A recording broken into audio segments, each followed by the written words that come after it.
One of Canada's big three telecom firms is set to swallow up an upstart wireless competitor. Telus plans to buy Public Mobile for an undisclosed sum, and this time, Ottawa is putting its stamp of approval on the deal. Scott Peterson has more on the story. So, Telus taking over Public Mobile here. Yeah, it seems to be counterintuitive what the government's trying to do, and that's provide a fourth player in every market in Canada. So at this point, yes, Telus is allowed to take over Public Mobile.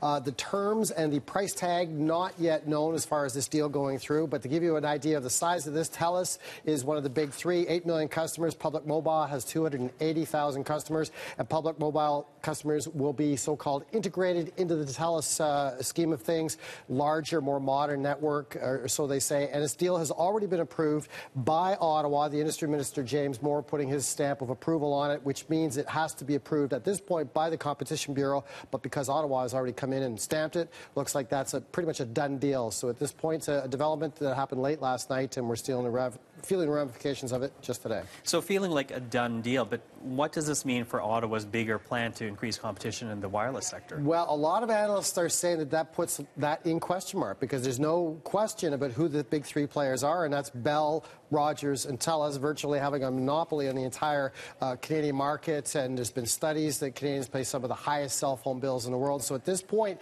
this one is a little bit different, because if you remember that Telus tried to take over Mobilicity in the spring for $380 million. Ottawa stopped it. But this deal with Public Mobile is different because of a couple different things. One, they run on an old spectrum that they bought in 2008. So at this point, takeover rules weren't in effect at that point for that spectrum.